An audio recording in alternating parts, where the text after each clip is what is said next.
Hello everyone, welcome back. आप सबका इस बायोलॉजी क्लास में। और आप जैसे जानते हैं हम लोग डिस्कस कर रहे थे about the structure of cell.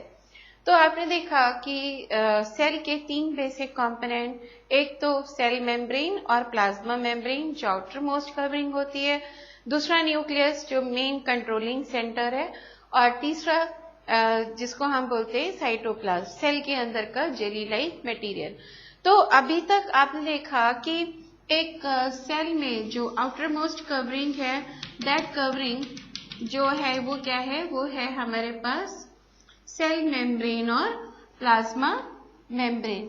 और ये सेल मेम्ब्रेन और प्लाज्मा मेम्ब्रेन ये फ्लेक्सिबल होती है, जिसकी वजह से सेल्स आर फ्लेक्सिबल। लेकिन प्लांट सेल्स में अगर हम देखें तो प्लांट सेल्स में there is an additional outermost covering and that outermost covering is known as cell wall। तो आप कह सकते हैं कि प्लांट सेल में सेल मेम्ब्रेन के एडजेसेंट यहाँ पर एक कवरिंग होती है, एक थिक कोटिंग होती है, and this is what, this is cell wall. तो this covering in plant cell is known as cell wall। लेकिन याद रहे आपको कि ये सेल वॉल किस में होती है, this cell wall is found only in plant cells, not in animal cells। animal cells में ये सेल वॉल नहीं होती। और ये जो सेल वॉल है, this cell wall is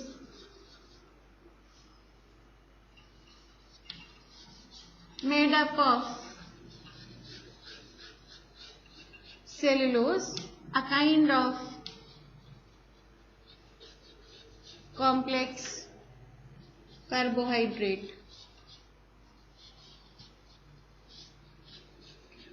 तो जैसे आपने देखा था कि cell membrane of plant cell और any cell is made up of lipids and proteins, जिसको हम कंबाइनली क्या बोलते हैं, लिपोप्रोटीन्स। लेकिन जो सेल वॉल प्लांट सेल्स में प्रेजेंट होती है, ये सेल वॉल मेडअप होती है किसकी, it is made up of a complex carbohydrate. उस कॉम्प्लेक्स कार्बोहाइड्रेट का नाम क्या है, इट इज सेलुलोज, राइट। और अगर आप फंक्शन कंसीडर करो प्लांट्स ये सेल वॉल के, तो this cell wall is rigid. Cell membrane was flexible, जो शेप चेंज कर सकती थी, लेकिन सेल वॉल इज रिजिड, जो अपना शेप चेंज नहीं करती। इसी की रिजिडिटी की वजह से जो प्लांट सेल्स होती हैं, plant cells have a definite shape, और इनका शेप चेंज नहीं होता। दूसरा फंक्शन अगर हम सेल वॉल का देखें तो it is highly permeable.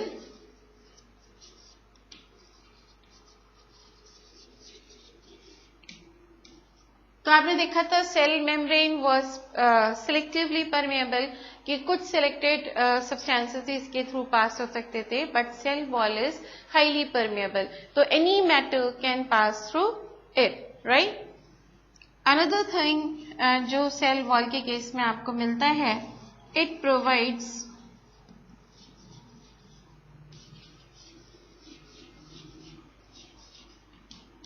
protection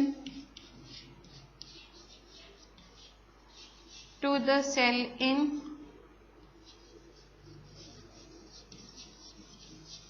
hypotonic solution। तो सेल वॉल प्लांट सेल को हाइपोटोनिक सॉल्यूशन में प्रोटेक्शन प्रोवाइड करती है। कैसे, मान लीजिए अगर हम बात करें यहाँ पे an animal cell,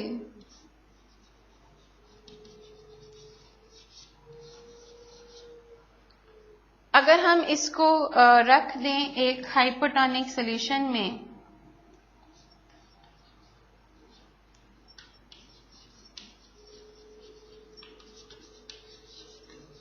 तो आपको पता है कि जब हम किसी हाइपोटोनिक सॉल्यूशन में किसी एनिमल सेल को रखते हैं, तो in that case endoosmosis occurs and the water moves from outside to inside. जिसकी वजह से ये सेल जो है वो स्वेल अप होती जाएगी।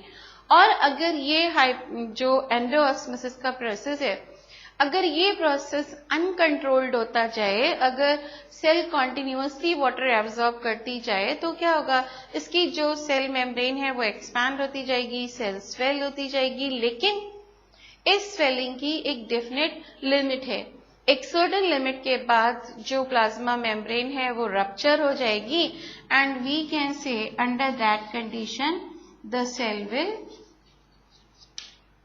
Burst. Exactly in the same way कि सपोज आपके पास एक बलून है, बलून जो है वो फ्लेक्सिबल होता है, उसमें अगर आप वाटर फिल करें तो ये एक्सपैंड होगा और एक्सपैंड होगा और एक्सपैंड होगा, लेकिन कहीं ना कहीं किसी स्टेज पर आकर के ये बलून बर्स्ट हो जाएगा, क्योंकि अब ये अपने एक्सपेंशन की मैक्सिमम लिमिट को क्रॉस कर चुका है।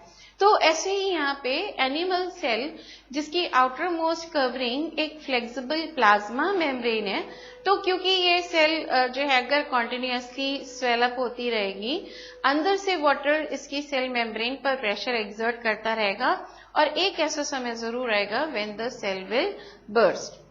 On the other hand side, अगर हमने एक प्लांट सेल को रखा होता in a hypotonic solution, तो यहां पर हमारे पास प्लांट सेल थी और इस प्लांट सेल में आपको पता है there is an outermost rigid covering और strong covering of cell wall. तो इन दैट केस जब वाटर इस सेल के अंदर एंटर करेगा, एंडोऑस्मोसिस तो यहां भी होगी, यहां भी वाटर सेल के अंदर एंटर करेगा और ये वाटर जो है वो सेल की प्लाज्मा मेम्ब्रेन पर एक प्रेशर एक्सर्ट करेगा, लेकिन जो सेल वॉल है वो भी उतना ही प्रेशर एक्सर्ट करेगी on plasma membrane from outside to inside. तो ऐसे में दो प्रेशर्स जो हैं वो equal and opposite, they cancel out each other और नेट रिजल्ट क्या होगा कि ऐसे केस में अगर ये प्लांट सेल है तो plant cell does not burst. इसीलिए आपसे कहा कि जो सेल वॉल है वो सेल को प्रोटेक्शन प्रोवाइड करता है इन हाइपोटोनिक सॉल्यूशन। क्लियर? तो जब वाटर यहां पर एंटर करेगा तो ये वाटर अंदर से सेल मेम्ब्रेन पर बाहर की तरफ एक प्रेशर एक्सर्ट करेगा, लेकिन सेल वॉल इसके अपोजिट बाहर से एक अंदर की तरफ प्रेशर एक्सर्ट करेंगी। तो ऐसे केस में द नेट फोर्स और net pressure on the cell membrane is 0 और आपकी जो प्लांट सेल है वो बर्स्ट नहीं होती, चाहे हम इसको हाइपोटोनिक सॉल्यूशन में कितने ज्यादा लंबे समय के लिए क्यों ना रख दें। Clear? One more important function of cell wall is the term that is known as plasmolysis and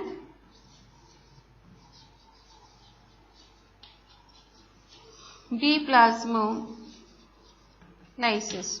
So this cell wall is also responsible for the processes called plasmolysis and deplasmolysis.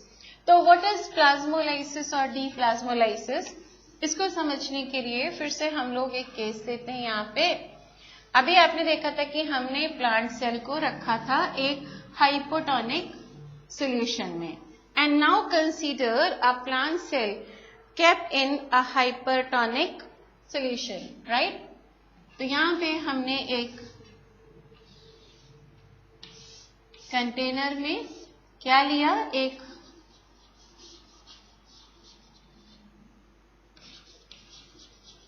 Hypertonic solution. ये hypertonic solution ये हो सकता था एक concentrated solution of sugar और concentrated solution of salt, और इसमें हमने एक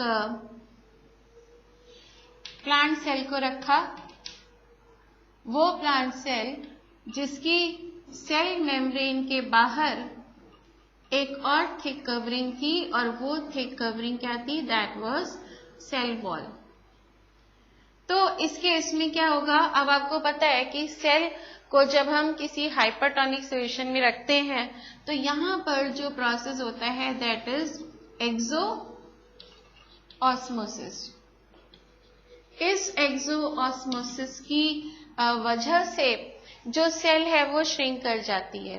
अब अगर यहाँ पे सेल श्रिंक करेगी तो सेल के श्रिंक करने से क्या होगा, जो इसकी प्लाज्मा मेम्ब्रेन है along with all the cytoplasm और सेल कंटेंट, वो सेपरेट हो जाएगी फ्रॉम द सेल वॉल।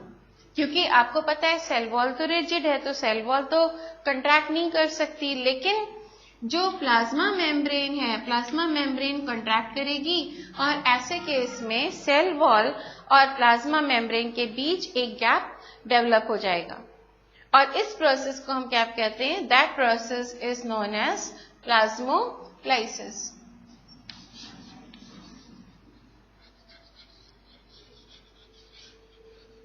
तो प्लाज्मोलाइसिस को आप कैसे डिफाइन कर सकते हैं?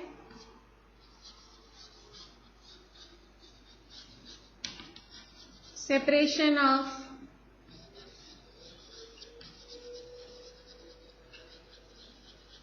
cell membrane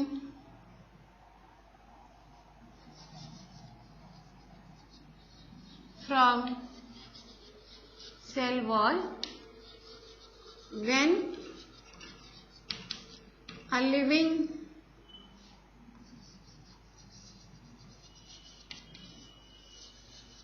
plant cell is kept in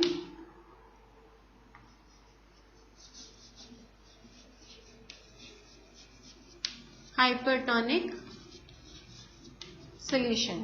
तो जब किसी लिविंग प्लांट सेल को हम किसी हाइपरटोनिक सॉल्यूशन में रखते हैं तो ऐसे केस में जो cell membrane along with all the cell components, ये इसके सेल वॉल से सेपरेट हो जाती है, इनके बीच में गैप डेवलप हो जाता है and that process is known as plasmolysis, right. Then there is another term known as deplasmolysis. So what is deplasmolysis? अब अगर इसी प्लाज्मोलाइज्ड प्लांट सेल को हम वापस हाइपोटोनिक सॉल्यूशन में रख दें, राइट। सेल कैसी थी? सेल वाज प्लाज्मोलाइज्ड, जो ऑलरेडी जिसका सेपरेशन हो चुका था।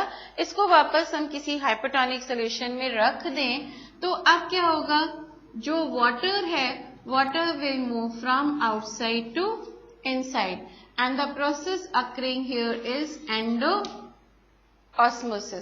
और फिर से क्या होगा, फिर से जो ये सेल है वो स्वेल हो जाएगी और सेल के जो कंपोनेंट्स हैं, जो सेल मेम्ब्रेन है, वो वापस सेल वॉल के कांटेक्ट में आ जाएगी और सेल वॉल अपनी ओरिजिनल कंडीशन, सेल मेम्ब्रेन अपनी ओरिजिनल कंडीशन में वापस आ जाएगी। तो that process is known as deplasmolysis। तो deplasmolysis means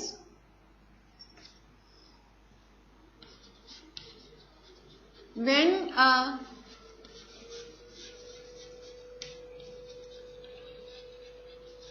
plasmolysed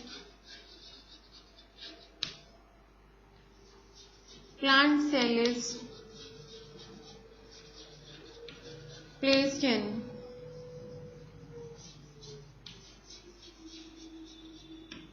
hypotonic solution,